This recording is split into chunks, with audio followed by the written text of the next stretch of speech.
বন্ধুরা, রাস্তার মাঝখানে একজন সবজি বিক্রেতা মেয়ে একজন আইপিএস অফিসার পুলিশ সদস্যের সাথে যা করল তা দেখে সেখানে দাঁড়িয়ে থাকা সকলেই হতবাক হয়ে গেল। হ্যালো বন্ধুরা, আমার নাম কমলেশ কুমার এবং আপনারা গানবর্ধক কাহানি ইউটিউব চ্যানেলটি দেখছেন। বন্ধুরা, আজকের ভিডিওটি খুবই আকর্ষণীয় হতে চলেছে এবং আপনাদের সন্তুষ্টির জন্য বলছি যে আমাদের অনেক পুরনো ভিডিওতে মন্তব্য আসছিল যে আপনারা আমাদের যে ভিডিওই বলুন না কেন সেই সব ভিডিওই বানানো।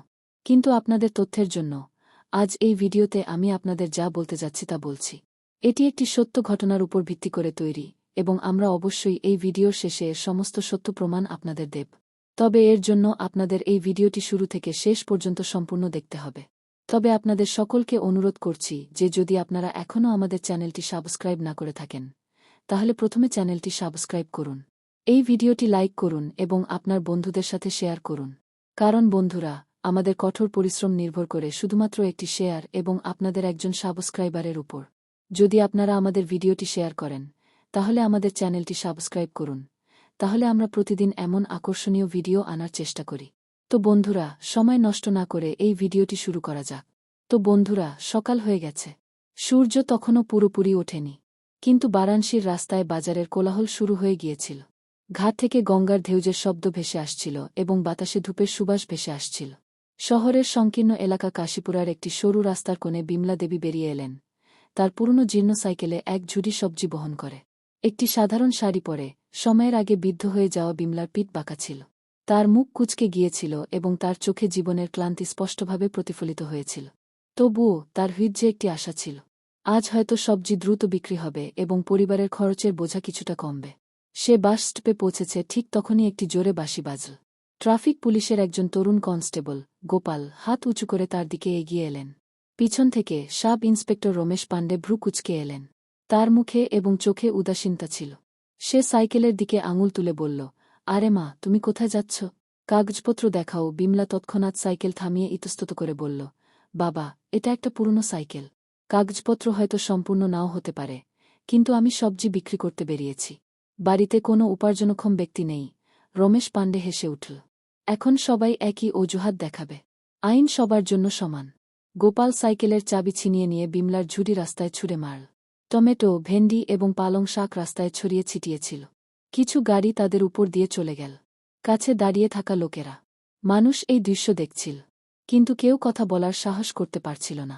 শ্যাম নামে এক যুবক গোপনে তার মোবাইল বের করে সব রেকর্ড করতে শুরু করল। বিমলা চুপচাপ দাঁড়িয়ে রইল। রমেশের কথাগুলো তীরের মতো কানে বিঁধল। যদি আইনকে সম্মান না করো তাহলে রাস্তায় ভিক্ষা করো। বিমলার চোখ দিয়ে গোপনে অশ্রু ঝরতে লাগল। সে তার শাড়ির পাল্লু ধরে ছড়িয়ে ছিটিয়ে থাকা সবজি সংগ্রহ করতে লাগল। পথচারীরা থেমে তাকিয়ে দেখত, কেউ কেউ অনুশোচনায় মাথা নাড়ত। তারপর তারা তাদের কাজে ফিরে যেত। বিমলার মনে ঝড় উঠল, কিন্তু তার ঠোঁট চুপ করে রইল। তার চোখ মাটিতে ছিল এবং তার হৃদয়ে কেবল একটিই চিন্তা ছিল, তার মেয়ে লক্ষ্মীর এই সব জানা উচিত নয়। লক্ষ্মী তার একমাত্র মেয়ে, যাকে সে তার কঠোর পরিশ্রম দিয়ে শিক্ষিত করেছিল। আজ সে ভারতীয় সেনাবাহিনীতে একজন লেফটেন্যান্ট ছিল। সীমান্তে নিয়োজিত, সে দেশ রক্ষায় ব্যস্ত ছিল। বিমলা সবসময় তার মেয়ের জন্য গর্বিত ছিল, কিন্তু আজ সে এত অসহায় এবং অপমানিত বোধ করছিল, যেন তার সমস্ত পরিশ্রম বৃথা গেছে।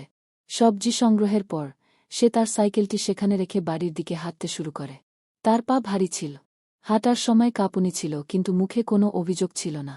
বাড়িতে পৌঁছানোর পর সে দরজা খুলে ভেতরে চলে গেল, যেন কিছুই ঘটেনি।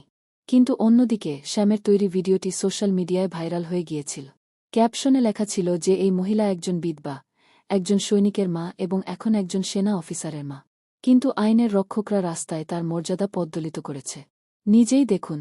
কয়েক ঘণ্টার মধ্যে ভিডিওটি আলোড়ন সৃষ্টি করে। শত শত মন্তব্য, হাজার হাজার শেয়ার। কেউ অনুশোচনা প্রকাশ করছিল, কেউ রাগে ভরা ছিল এবং কেউ নির্লজ্জভাবে হাসছিল। কিন্তু এই ভিডিওটি একটি হৃদয়কে সবচেয়ে বেশি নাড়া দিয়েছিল, লক্ষ্মীর, যে সীমান্তে দেশের জন্য স্পন্দিত হত। লক্ষ্মী ভিডিওটি দেখার সাথে সাথে সময় থেমে গেল। তার চোখের সামনে কেবল একটি দৃশ্য ছিল, তার মায়ের পিঠ ঝুঁকে পড়া, রাস্তায় ছড়িয়ে ছিটিয়ে থাকা সবজি এবং রমেশ পাণ্ডের বিষাক্ত কথা। সীমান্তের সূর্য কঠোর ছিল, মাটি জ্বলছিল এবং আকাশ খালি ছিল। লক্ষ্মী তার ইউনিটের সাথে প্রশিক্ষণের শেষ পর্যায়ে ছিল। সে ঘামে ভেজা ইউনিফর্ম পরে ক্লান্ত হয়ে বসে পড়ল। ঠিক তখনই একজন সহকর্মী তাকে মুচকি হেসে একটি মোবাইল ধরিয়ে দিল। লক্ষ্মী, মনে হচ্ছে এটা তোমার মা। লক্ষ্মী অবাক হয়ে মোবাইলটি নিল এবং ভিডিওটি শুরু হওয়ার সাথে সাথে তার নিঃশ্বাস বন্ধ হয়ে গেল। তার মা বিমলা, যিনি সর্বদা তাকে ধৈর্য এবং শ্রদ্ধা শেখাতেন, আজ জনতার সামনে অপমানিত হচ্ছিল। শাকসবজি ছড়িয়ে ছিটিয়েছিল। রমেশ হাসছিল এবং লোকেরা দৃশ্যটি দেখছিল। লক্ষ্মীর হৃদয় যেন আহত ছিল। ইউনিফর্মের নিচের নরম হৃদয়টি এখন আগুনে পরিণত হয়েছিল। সে এখন কেবল একটি মেয়ে যে তার মায়ের সম্মানের জন্য যে কোনো কিছু করতে পারে। লক্ষ্মী তৎক্ষণাৎ তার সিনিয়রকে একটি বার্তা পাঠালেন। স্যার, আমার মাকে জনসম্মুখে নির্যাতন করা হয়েছে। আমার কয়েক দিনের ছুটি দরকার যাতে আমি এই বিষয়টি খতিয়ে দেখতে পারি। বার্তাটি পাঠানোর পর সে তার ব্যাগ গুছিয়ে নিল। সে তার ইউনিফর্ম খুলে ফেলল, একটি সাধারণ সালোয়ার কামিজ পরল এবং চটি পরে বেরিয়ে পড়ল সেই আবেগে যা কেবল একটি মেয়ের হৃদয়েই থাকতে পারে। বাস যাত্রার সময় সে চুপ ছিল, কিন্তু একই দৃশ্য তার মনে প্রতি মুহূর্তে পুনরাবৃত্তি হচ্ছিল। রমেশের কণ্ঠস্বর, মায়ের নীরবতা আর পথচারীদের উদাসীনতা। একজন বৃদ্ধা মহিলা জিজ্ঞাসা করলেন, মেয়ে তুমি কোথায় যাচ্ছ? চোখ নামিয়ে লক্ষ্মী বললেন, মায়ের সম্মান ফিরিয়ে আনতে। সন্ধ্যা নাগাদ সে তার বাড়িতে পৌঁছে গেছে। সে বারাণসীতে পৌঁছে গেল। সূর্য অস্ত যাচ্ছিল। দান্তে নদীর তীরে বাতি জ্বলছিল। রাস্তার কোণে সেই জায়গাটি ছিল যেখানে বিমলা সবজি বিক্রি করত। এখন সেখানে নীরবতা। কেবল কয়েকটি ভানা ঝুড়ি পড়েছিল। লক্ষ্মী ঘরে পৌঁছে গেল। দরজা বন্ধ ছিল। সে মৃদুভাবে ধাক্কা দিল। ভেতর থেকে ক্লান্ত আওয়াজ ভেসে এল। কে? মা, আমি লক্ষ্মী। দরজা খুলে গেল এবং মা এবং মেয়ে একে অপরকে জড়িয়ে ধরল। বিমলা কাপা হাতে লক্ষ্মীর মুখ স্পর্শ করল। তুমি এসেছ। লক্ষ্মী তার মায়ের হাত ধরে বলল, মা, আজ আমি কেবল তোমার মেয়ে। কোনো সুযোগ নেই, তোমার সাথে যা ঘটেছে তার প্রতিশোধ নেব। বিমলা মৃদুস্বরে বলল, মেয়ে, ছেড়ে দাও। এই পৃথিবী, এখানে অত্যাচার আছে। আমরা সহ্য করার মানুষ। লক্ষ্মীর চোখ আর্দ্র ছিল, কিন্তু তার কণ্ঠস্বর দৃঢ় ছিল। মা, যে অসহায় তারই ধৈর্য থাকে। তোমার মেয়ে অসহায় নয়। তোমার সাথে যা ঘটেছে তার সবকিছু আমি বদলে দেব। সেই রাতে লক্ষ্মী তার মায়ের পা মালিশ করেছিল। সে তার ক্ষতস্থানে মলম লাগিয়ে দিল, কিন্তু তার হৃদয়ে একটা ঝড় বয়ে গেল যা পরের দিন সকালে থানায় পৌঁছানোর কথা ছিল। কাশীপুরের ভোরের রশ্মি এটা রাস্তায় ছড়িয়ে পড়ছিল। বিমলা উঠোনের একটা পুরনো মাদুরের উপর বসেছিল। হাতে একটা জপমালা, আর সেই দিন যখন তার সম্মান তার মনে চূর্ণবিচূর্ণ হয়ে গিয়েছিল।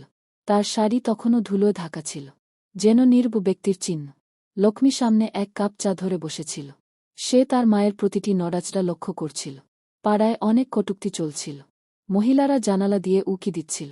পুরুষরা দোকানে বসে মজা করছিল, আর বাচ্চারা রাস্তায় ভিডিও দেখিয়ে হাসছিল। কেউ দুঃখ প্রকাশ করছিল। কেউ বলছিল যে আজকের পুলিশ এমনই। বিমলার জন্য এসব নতুন ছিল না, কিন্তু তার মনে একটা যন্ত্রণা ছিল। আমি যদি লক্ষ্মী না আসত, আমি যদি তাকে এই সব দেখতে না দিত। লক্ষ্মী তার মায়ের কুঁচকে যাওয়া চোখের দিকে তাকিয়ে বলল, মা, আমি এই নাটকের অবসান ঘটাতে এসেছি। তোমার মেয়ে তোমার সম্মানের উত্তরাধিকারী। বিমলা মাথা নিচু করে। দিন যত গড়িয়েছে, কিছু প্রতিবেশী তার সাথে দেখা করতে এসেছে। কেউ সহানুভূতি প্রকাশ করছে, কেউ কেউ মিথ্যা অনুশোচনা প্রকাশ করছে। একজন বলল, বিমলাজি, তুমি আমাদের লজ্জা দিয়েছ। এ তো অফিসার মেয়ে, তবু সবকিছু সহ্য করে চলেছিল। বিমলা নরম সুরে বলল, মেয়েরা তাদের বাবা মায়ের দুঃখ ভাগাভাগি করে নেয়, এবং মেয়ের পথে দেয়াল না হওয়া মায়ের কর্তব্যে। সন্ধ্যায় লক্ষ্মী তার মায়ের কাছ থেকে অনুমতি নিয়ে বলল, মা, এখন আমি থানায় যাচ্ছি। আমার কিছু প্রশ্নের উত্তর দরকার। বিমলা অবাক হয়ে জিজ্ঞেস করল। লক্ষ্মী একা বলল, যে সত্য কথা বলে সে কখনো একা থাকে না। তোমার আশীর্বাদ আমার সাথে এবং সেই সব মায়ের সাথে আছে যাদের কণ্ঠস্বর কখনো শোনা যায়নি। লক্ষ্মী তার ব্যাগ তুলে নিয়ে তার শাড়ির পাল্লু ঠিক করে রাস্তায় এমন আত্মবিশ্বাস ছড়িয়ে হেঁটে গেল, যেন একজন যোদ্ধা যুদ্ধক্ষেত্রের দিকে যাচ্ছে। থানার দরজাটা পুরনো, হাই তুলছিল, যেন বছরের পর বছর ধরে ন্যায়বিচারের অপেক্ষায় ছিল। লক্ষ্মী ঠেলে ভেতরে ঢুকে পড়ল। একজন কনস্টেবল বিষ্ণু কর্কশ চেয়ার থেকে উঠে বলল, মা, কাজটা কি? আমার মাকে অপমান করা হয়েছে। লক্ষ্মী দৃঢ় সুরে বলল, আমি বুঝতে পেরেছি এই ব্যবস্থায় মায়ের সম্মানের মূল্য কি। কনস্টেবল থামল। তারপর বলল, তুমি তো সেই অফিসার, তাই না? কার মা? লক্ষ্মী কোনো উত্তর দিল না। সে শুধু একবার তাকিয়ে সামনের দিকে এগিয়ে গেল এবং একটা পুরনো টেবিলের কাছে দাঁড়াল। সে তার নোটবুক বের করে একটা কলম তুলে প্রশ্ন লিখতে শুরু করল। ডাইনিং রুমে নীরবতা। ঠিক তখনই রমেশ পাণ্ডে ভেতরে এলো। তার চোখ লক্ষ্মীর উপর পড়ল এবং সে থামল। আর থেমে না গিয়ে লক্ষ্মী বলল, আমি লেফটেন্যান্ট লক্ষ্মী শর্মা, এবং যে মহিলাকে তুমি রাস্তায় অপমান করেছিলে সে আমার মা। রমেশের মুখ ফ্যাকাশে হয়ে গেল। সে তোতলাতে লাগল এবং বলল, আমি জানতাম না। লক্ষ্মী তাকে থামিয়ে দিল। তুমি সব কিছু জানো। তুমি একজন মায়ের অসহায়ত্বের একটা নাটক করেছ। আমি এখানে সেই নীরবতার প্রতিশোধ নিতে এসেছি। লক্ষ্মী দাবি করল যে সেদিনের সমস্ত ফুটেজ, সাইকেলের রেকর্ড এবং রমেশের রিপোর্ট তাকে দেওয়া হোক। কনস্টেবলরা ঘাবড়ে গেল, কিন্তু লক্ষ্মীর জেদের সামনে তাদের নথিপত্র আনতে হল। লক্ষ্মী চেয়ার টেনে বসল এবং প্রতিটি নথিপত্র ঘনিষ্ঠভাবে দেখতে লাগল। তার প্রশ্নগুলো আঘাত করছিল। মায়ের সম্মান কি কেবল কাগজপত্রের আড়ালে লুকিয়ে থাকে? ঠিক তখনই থানার এসএইচও অশোক তিওয়ারি আসেন। তিনি খবর পান যে একজন সেনা অফিসারের মেয়ে থানায় আছে। তিনি বলেন, আমরা রমেশের বিরুদ্ধে তদন্ত শুরু করতে পারি। লক্ষ্মী উত্তর দেন, আমরা তদন্ত চাই না, আমরা জনসমক্ষে ক্ষমা চাই। এটা কেবল উদ্বেগের বিষয়। এটা আমার মায়ের ঘটনা নয়। এটা এই ব্যবস্থার উদাসীনতার শিকার প্রতিটি মহিলার। সেই মুহূর্তে থানায় এক নীরব বিপ্লবের জন্ম হয়েছিল। মায়ের ক্ষতের হিসাব নিতে আসা একটি কন্যার আকারে। লক্ষ্মী থানা ছেড়ে বাজারে গেলেন। যেখানে বিমলার সবজি ছড়িয়ে ছিটিয়েছিল, সেখানেই তিনি লোকজনকে প্রশ্ন করলেন, তুমি কি এসব দেখেছ? কেউ কি সাক্ষ্য দিতে পারো? কিন্তু সর্বত্র নীরবতা। মানুষ চোখের যোগাযোগ এড়িয়ে চলতে শুরু করল। তারপর শ্যাম নামে এক ছেলে এগিয়ে এলো। আমি ভিডিওটি তৈরি করেছিলাম। আমি সহ্য করতে পারিনি যে একজন মায়ের সাথে এমনটা ঘটে। লক্ষ্মী তার কাছে আসল ভিডিওটি চেয়েছিল এবং প্রতিশ্রুতি দিয়েছিল যে তার পরিচয় গোপন থাকবে। বাড়ি ফিরে লক্ষ্মী ল্যাপটপটি খুলল। একটি ফোল্ডার তৈরি করল। ন্যায় বিচারের জন্য প্রমাণ। তিনি ভিডিওটি, রমেশের রিপোর্ট এবং তার প্রশ্নগুলি এতে রেখেছিলেন। তিনি সেনাবাহিনীর নৈতিক প্রশিক্ষণ বিভাগকে একটি বার্তা পাঠিয়েছিলেন যে এই মামলাটিকে প্রশিক্ষণের একটি অংশ করা উচিত, যাতে ভবিষ্যতের সৈন্যরা কেবল অস্ত্র নয়, মানবতা শিখো। অন্যদিকে রমেশ পাণ্ডের পৃথিবী বদলে গিয়েছিল। ভিডিওটি ভাইরাল হয়ে গিয়েছিল। সোশ্যাল মিডিয়ায় মানুষ তাকে নিষ্ঠুর অফিসার বলে ডাকছিল। রমেশ বারবার ভিডিওটি দেখছিল। বিমলার মাথা নত, কাপা হাত এবং চোখে জল তার বিবেককে আঘাত করছিল। সে যখন জানতে পারল যে বিমলা সেই লক্ষ্মীর মা যাকে সে সেনা একাডেমিতে প্রশিক্ষণ দিয়েছিল। লক্ষ্মীর সত্যবাদিতা এবং সাহস তাকে সর্বদা মুগ্ধ করেছিল। রমেশ একটি পুরানো ফাইল বের করে, যেখানে সে লিখেছিল যে ইউনিফর্ম জনগণের সেবা করার জন্য, ক্ষমতার জন্য নয়। সেই রাতে তার স্ত্রী সরিতা বলল, যদি তুমি তোমার ভুল বুঝতে পারো, তাহলে এর জন্য অনুতপ্ত হও। রমেশ দুটি চিঠি লিখেছিল।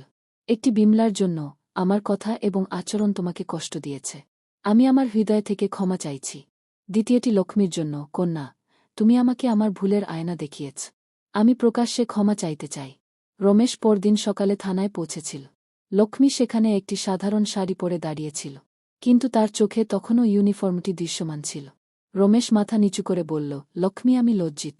লক্ষ্মী উত্তর দিলেন, লজ্জা কেবল অনুভূতি নয়, বরং চরিত্রের পরীক্ষা। রমেশ চিঠিটি হাতে দিয়ে বললেন, আমি মোড়ে মোড়ে ক্ষমা চাইতে চাই। লক্ষ্মী চিঠিটি পড়ে বললেন, এটা শুরু, কিন্তু ভবিষ্যতে তোমাকেও পরিবর্তন করতে হবে। এক সপ্তাহ পর মোড়ে মঞ্চ প্রস্তুত ছিল।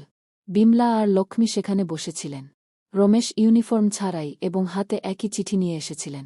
তিনি মাইকটি নিয়ে বললেন, আমি একজন মায়ের সম্মানে আঘাত করেছি। আমি বিমলাজি এবং তোমাদের সকলের কাছে ক্ষমা চাইছি। তারপর তিনি মঞ্চ থেকে নেমে এলেন। তিনি বিমলার সামনে মাথা নত করে বললেন, তোমার সাইকেলটি ফেরত দেওয়া হয়েছে। আমি প্রতিশ্রুতি দিচ্ছি যে এখন আর কোনো মা আমার জন্য কাঁদবে না। বিমলার চোখ ভিজে গেল। তিনি বললেন, আমি তোমাকে ক্ষমা করে দিয়েছি, কিন্তু নিশ্চিত করো যে অন্য কোনো মায়ের সম্মানে আঘাত না লাগে। লক্ষ্মী তার মায়ের হাত ধরেছিলেন। তার মুখ স্বস্তিতে ভরে গেল। কিন্তু তারপর তার মোবাইলে একটি ফোন আসে। সেনা সদর দপ্তরের একজন ঊর্ধ্বতন কর্মকর্তা বলেন, লক্ষ্মী, প্রশাসন তোমার কর্মকাণ্ডে ক্ষুব্ধ। তোমাকে সিয়াচেন পোস্টে বদলি করা হচ্ছে। লক্ষ্মী উত্তর দিল, হ্যাঁ, আমি প্রস্তুত। বিমলা এই কথা শুনে তার মুখ চিন্তায় ভরে গেল। লক্ষ্মী হেসে বলল, মা, এটা শাস্তি নয়, পুরস্কার। যারা সত্য কথা বলে তাদের কঠিন পথের মুখোমুখি হতে হয়। সেই সন্ধ্যায় রমেশ লক্ষ্মীর বাড়িতে এলো। সে একটি ফোল্ডার দিল যাতে পুলিশ এবং সেনাবাহিনীর জন্য নৈতিক প্রশিক্ষণের প্রস্তাব ছিল। তুমি আমাকে বদলে দিয়েছ লক্ষ্মী, এটাকে প্রশিক্ষণের অংশ করো। লক্ষ্মী ফোল্ডারটি খুল। তাতে লেখা ছিল যে পোশাক শক্তি নয়, দায়িত্ব। তার চোখ ভিজে গেল। লক্ষ্মী সিয়াচেনের উদ্দেশ্যে রওনা হলেন। সেখানে তিনি সৈন্যদের সাথে নৈতিক সেশন শুরু করলেন, যেখানে তিনি শিখিয়েছিলেন যে পোশাকটি কেবল তখনই সম্মান দেয় যখন এটি মানবতার সাথে পরিধান করা হয়। অন্যদিকে রমেশ একটি ইউটিউব চ্যানেল শুরু করেছিলেন, আইন এবং মানবতা, যেখানে তিনি পুলিশের দায়িত্ব সম্পর্কে কথা বলতেন। তার প্রথম ভিডিও ছিল, আমি একটি মেয়ের কাছ থেকে শিখেছি। 1 বছর পর লক্ষ্মীকে আর্মি একাডেমিতে ডাকা হয়েছিল। নতুন ক্যাডেটদের সামনে তিনি বলেছিলেন, পোশাকই শক্তি, কিন্তু এই শক্তি আপনার আচরণে থাকা উচিত।